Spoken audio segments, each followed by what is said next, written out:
having recently. People who are artistic have always been a threatening force to people who are dictators. And even though we call this country a democracy, it's turning out to be more and more a candy-coated dictatorship.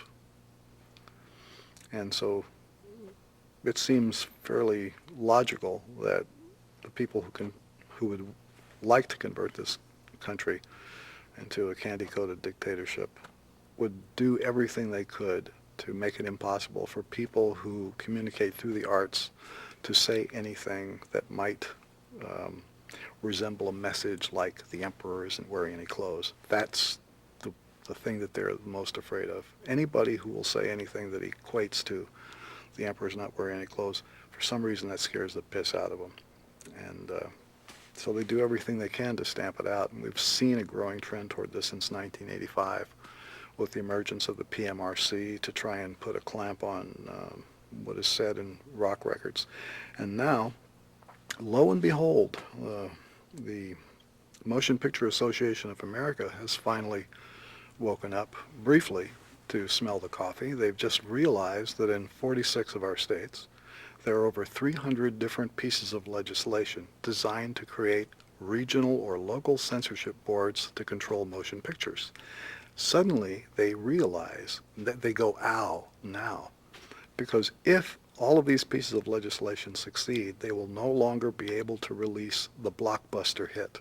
They can't do a mass release with 2,500 prints all over the United States and make $50 million in a weekend, because if one little jerk in one little community can keep that film from going into the theaters in that area, they're going to lose billions of dollars. And it is finally, it had to come to that before Jack Valente would make a statement that, oh, there's something wrong.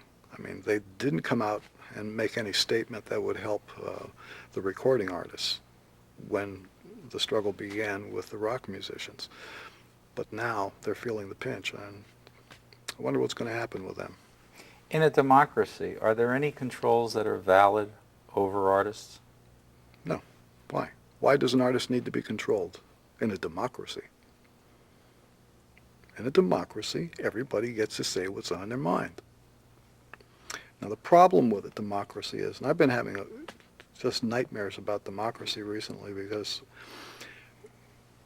within the last few years, I've become more and more interested in getting people to vote and register and do all this stuff. And I've been active in that. And I'm going, yeah, let's get democracy going. And I'm going, wait a minute. We've got a big problem. Because you can't really have a democracy. If one man's vote equals another man's vote, then one man's education has to equal another man's education, so that people have not only the basic machinery to assimilate the data from which they will draw their conclusion and cast their vote. I mean, you have to have that as a basis for a democracy. And when you have a society where too many people can't read or write, how can you say, you know, we all have an equal voice in the government? And when certain candidates don't have access to the information dispensing machinery without paying millions upon millions of dollars, that limits the dialogue quite a bit for anyone who doesn't agree with the sitting administration, or especially with the Republican Party. And not to single them out as the biggest evil that ever befell the United States, but recently they've come pretty close, simply because in the communist system, if you are a party member, even though they talk about we're all equal, we're brothers, you know, it's all supposed to be, you know, evened out, it's not. Party members have perks, they have special treatment, and they get it right. If you are a member of the Republican Party in the United States, the treatment resembles very much what happens in the Soviet Union if you are a Communist Party member. Certain things will not happen to you. Certain things can be done for you. In fact, if you can imagine this, I received in the mail, even though I am a registered Democrat right now, that may not last long, I'm going to shred that, I got this blue card. I was even going to bring it today. This blue plastic card that says I am a member of the Republican Party. Blue plastic, like a credit card, gold embossed, eagle, the whole business, a serial number. It was just like, a Communist Party thing. So I'm saying, what would a guy do with a thing like this? Show it to a policeman in case he was going to get a ticket? What do you do with this? It's an influence peddling kind of a scheme. I recall throughout the 80s receiving fundraising mail from the Republican Party that was basically an invitation to participate in insider trading, and it went like this. How would you like to join the California Golden Circle? You pay $2,500 to get in, $1,500 a year in dues. Now here's what you get.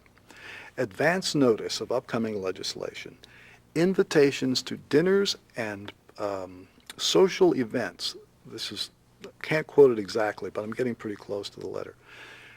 That will be attended by the people from California who do the business, who really make the deals. So in other words, if you pay, you're going to be invited to these dinners where you get to sit next to these people who make the big deals. And it's like inviting me to join that club, it's baffling. Then I get another letter. That one was signed by Claire W. Bergner. And I got another letter inviting me for $2,500, I could go on this junket to Washington, D.C., where I get to attend a series of luncheons and dinners with D.C. political luminaries. And they give you a list, and you are supposed to check off on the list who you want to be seated next to at these luncheons.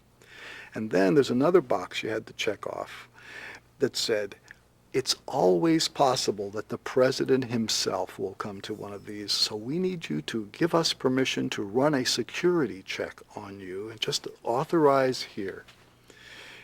There's something weird about doing politics, mail-order politics that way, and inviting people to get the edge on a business competitor by joining a certain political party, paying money.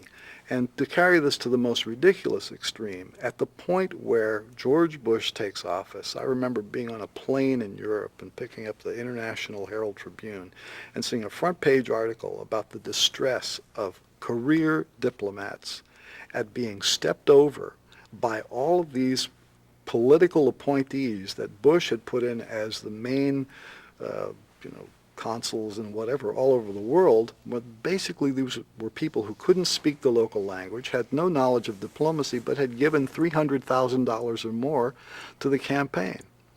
And throughout the last decade, you see examples, where influence peddling, a dollar equals,